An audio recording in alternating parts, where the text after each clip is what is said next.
फातिमा की रानी माँ, प्रभु यीशु की माँ, आसरा तू ही है माँ।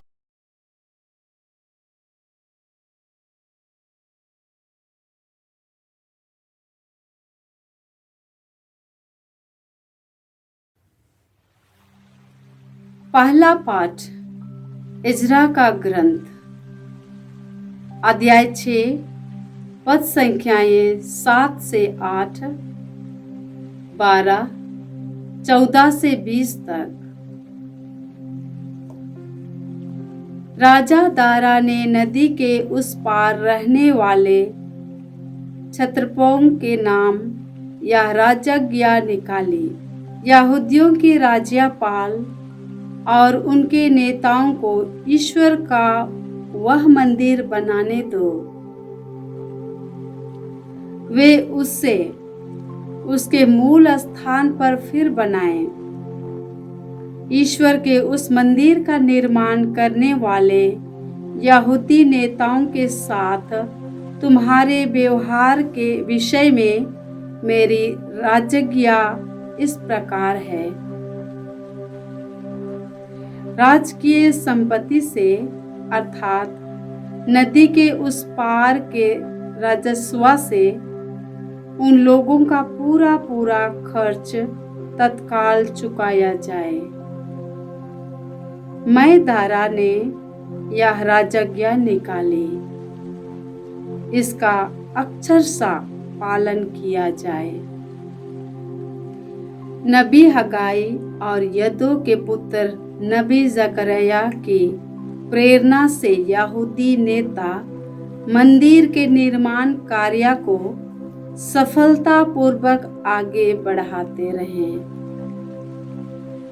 उन्होंने वह कार्य पूरा किया जिससे इस्राएल के ईश्वर और फारस के राजाओं सिरुस द्वारा और अर्तजर्कसीस ने उन्हें सौंपा था।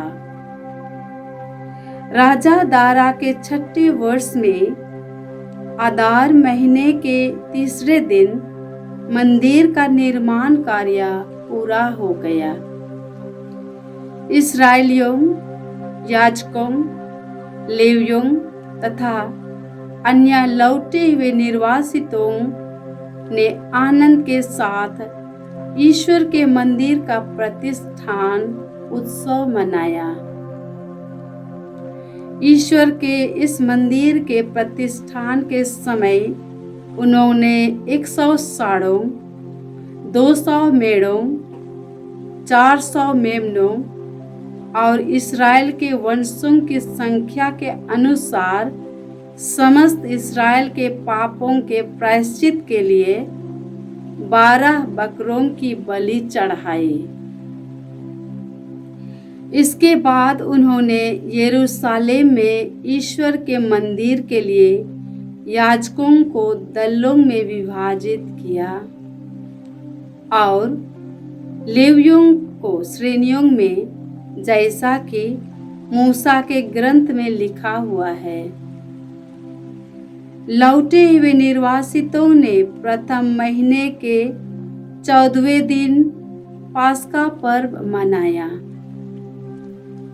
याजकों और लेवियों ने शुद्धिकरण की रीतियों को पूरा किया।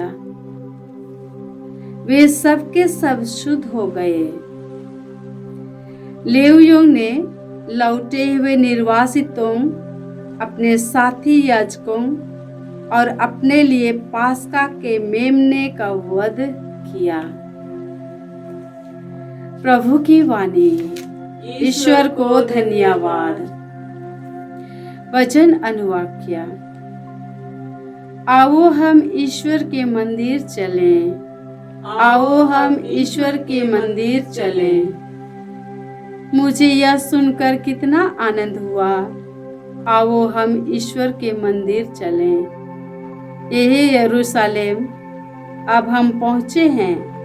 हमने तेरे फाटकों में प्रवेश किया है। अनुवाक्य। आओ हम ईश्वर के मंदिर चलें। आओ हम ईश्वर के मंदिर चलें। यरूशलेम का पुनर्निर्माण हो गया है। यहाँ इस्राएल के वंश, प्रभु के वंश आते हैं। वे ईश्वर का स्तुति गान करने आते हैं, जैसा कि इस्राएल को आदेश मिला है। यहाँ न्याय के आसन संस्थापित है और दाऊद के वंश का सिंहासन भी। अनुवाक्य: आओ हम ईश्वर के मंदिर चलें। आओ हम ईश्वर के मंदिर चलें। जय घोष। हालेलुया। धन्य है वे जो ईश्वर का वचन सुनते और उसका पालन करते हैं। हालेलुया। प्रभु आप लोगों के साथ हो और आपकी आत्मा के संत लूकास के अनुसार पवित्र सुसमाचार। हे प्रभु तेरी महिमा हो। अध्याय 8 पद संख्याएं 19 से 21 तक। यीशु की माता और भाई उनसे मिलने आए, किंतु भीड़ के कारण उनके पास नहीं पहुंच सके। लोगों ने उनसे कहा, आपकी माता और आपके भाई बाहर हैं, वे आपसे मिलना चाहते हैं। उन्होंने उत्तर दिया, मेरी माता और मेरे भाई वे ही हैं जो ईश्वर का वचन सुनते और उसका पालन करते हैं। प्रभु का सुसमाचार। हे क्रिस्त तेरी स्तुति यीशु क्रिस्त में प्रिय भाई और बहनों, आज का पहला पाठ यजरा के ग्रंथ से है। अध्याय 6 पद संख्याएं 7 से 8, फिर 12 और 14 से 20 तक। इसमें हमने सुना कि राजा दारा ने नदी के उस पार रहने वाले क्षत्रपों के नाम यह राज्याज्ञा निकाली, यहूदियों के राज्यपाल और उनके नेताओं को ईश्वर का वह मंदिर बनाने दो। वे उसे उसके मूल स्थान पर फिर बनाए। ईश्वर के उस मंदिर का निर्माण करने वाले यहूदी नेताओं के साथ तुम्हारे व्यवहार के विषय में मेरी राजाज्ञा इस प्रकार है। राजकीय संपत्ति से अर्थात नदी के उस पार के राजस्व से उन लोगों का पूरा पूरा खर्च तत्काल चुकाया जाए।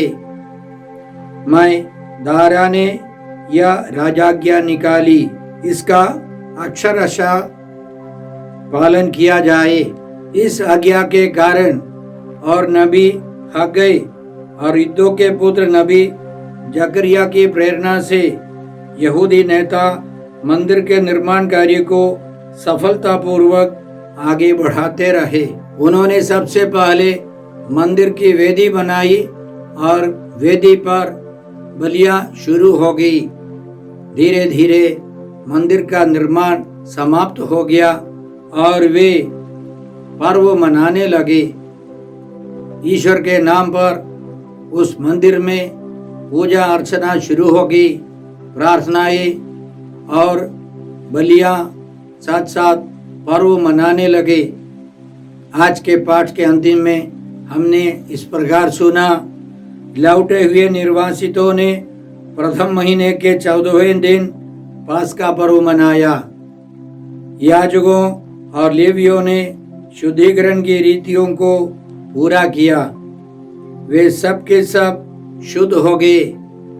लेवियों ने लौटे हुए निर्वासितों, अपने साथी याजकों और अपने लिए पास्का के मेमने का वध किया। तो यरूशलेम मंदिर का पुनर्निर्माण हो गया। वहाँ सारे कार्यक्रम शुरू हो गए। याद रखें, इस्राएली लोग 70 साल बाबिलोन में गुलाम थे, लेकिन ईश्वर ने साइरस सीरूस नामक व्यक्ति को विशेष प्रज्ञा, बुद्धि, शक्ति दी।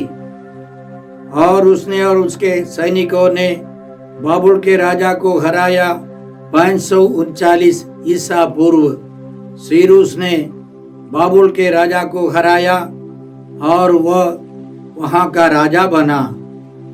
538 ईसा पूर्व को उसने एक राजाज्ञा निकाली कि सभी यहूदी लौट जा सकते हैं और वे जाकर यरूशलेम में अपने मंदिर को फिर से बना सकते हैं। याद रखें, नबूकदनेस्सर की सेनाओं ने उस मंदिर को बर्बाद कर दिया था, यरूशलेम नगर को बर्बाद कर दिया था।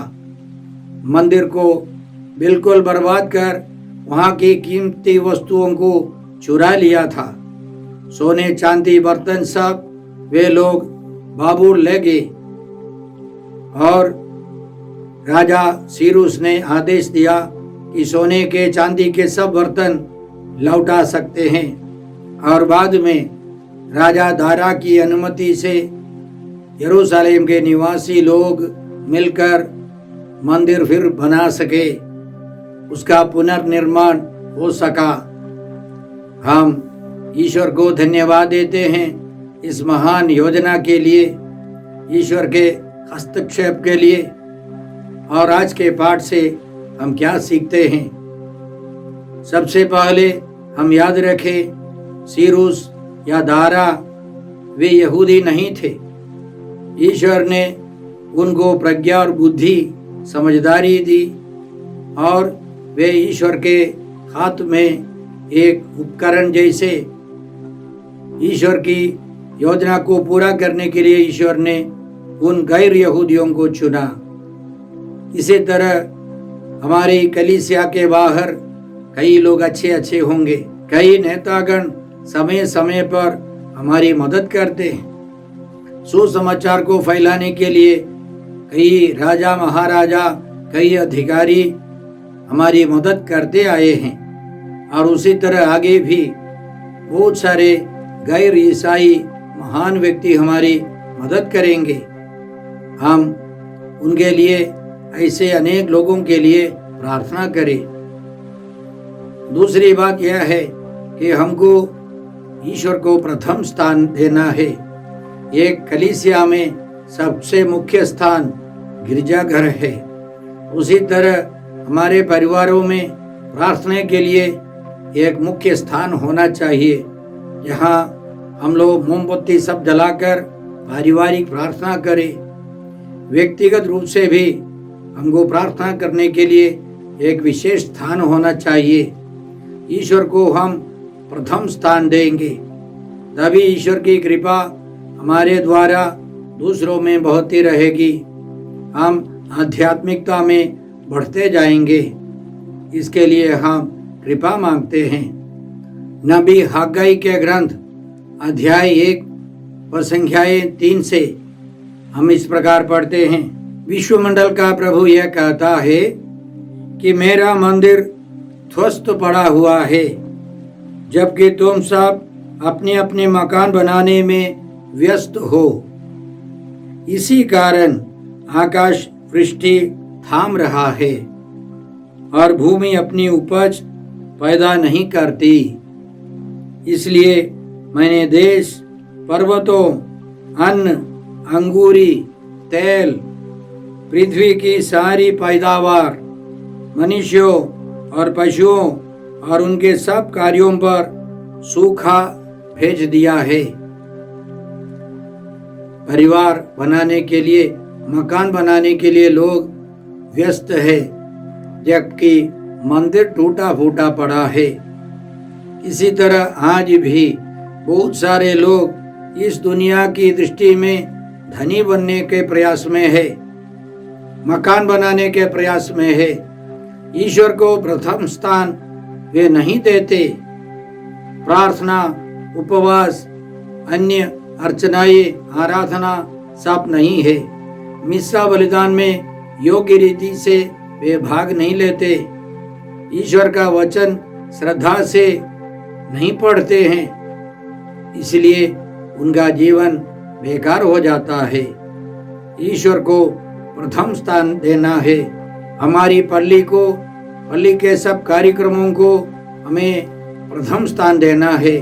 तब ईश्वर की कृपा उतरेगी, सर्वांगीण विकास होगा। इसलिए हमें प्रार्थना करनी है, हम ईश्वर को प्रथम स्थान दे। आज के सुसमाचार में मात्र 3 पवित्र वचन है। प्रभु यीशु इन चंद शब्दों के द्वारा महान रहस्य प्रकट करते हैं। सबसे अंतिम में उनकी घोषणा है, मेरी माता और मेरे भाई वे ही हैं जो ईश्वर का वचन सुनते और उसका पालन करते हैं। प्रभु यीशु के परिवार के सदस्य बनने वाले वे हैं जो प्रभु के वचन सुनते हैं और उसका पालन करते हैं। प्रभु यीशु ही अनादि अनंत वचन है। संत योहन अपने सुसमाचार में लिखते हैं, अध्याय 1 में, आदि में शब्द था, आदि में वचन था, शब्द ईश्वर के साथ था, शब्द ईश्वर था। और आगे उनका कहना है, अध्याय 1 पद संख्या 14 में, शब्द ने शरीर धारण कर हमारे बीच निवास किया। ईश्वर में 3 व्यक्ति है। दूसरा व्यक्ति पुत्र ईश्वर, उन्होंने शरीर धारण कर, मनुष्य का रूप धारण कर हमारे बीच निवास किया। शब्द ने हमारे बीच में शरीर धारण कर निवास किया। हमने उसकी महिमा देखी, वह पिता के इकलौते की महिमा जैसी है, अनुग्रह और सत्य से परिपूर्ण। आगे संत यूहन्ना का कहना है, संहिता तो मूसा द्वारा दी गई है, किंतु अनुग्रह और सत्य यीशु मसीह द्वारा मिला है। वचन के द्वारा हम अनुग्रह, कृपा पाते हैं, सत्य पाते हैं। इसलिए यीशु कहते हैं, जो यीशु के वचन सुनते हैं और उनके अनुसार जीवन बिताते हैं, वे सब यीशु के गहरे रिश्तेदार बन जाते हैं।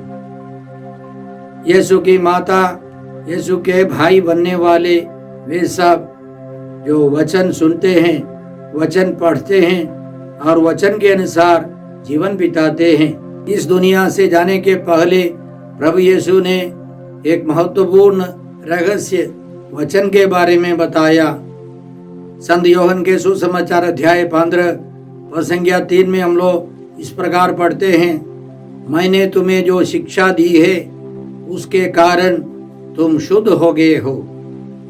प्रभु यीशु के वचन से हम पवित्र हो जाते हैं, क्योंकि प्रभु यीशु के वचनों में प्रभु यीशु खुद हैं।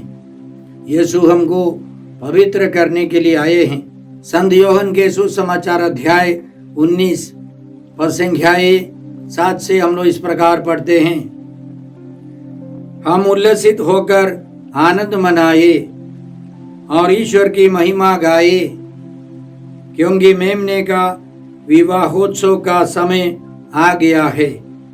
उसकी दुल्हन अपना श्रृंगार कर चुकी है और स्वच्छ उज्जवल मलमल के वस्त्र से सुसज्जित है। यह मलमल संतों के धर्माचरण का प्रतीक है। तो मेमना प्रभु यीशु है, उसकी दुल्हन कलीसिया है, विश्वासियों का समुदाय है। स्वर्गदूत ने मुझसे कहा, यह लिखो, धन्य है वे जो मेमने के विवाह भोज में निमंत्रित हैं। और उसने मुझसे कहा, यही ईश्वर के शब्द हैं, यही ईश्वर के वचन है। यीशु मसीह ईश्वर के शब्द हैं। यीशु मसीह में विश्वास करने वाले यीशु के विवाह भोज में निमंत्रित हैं।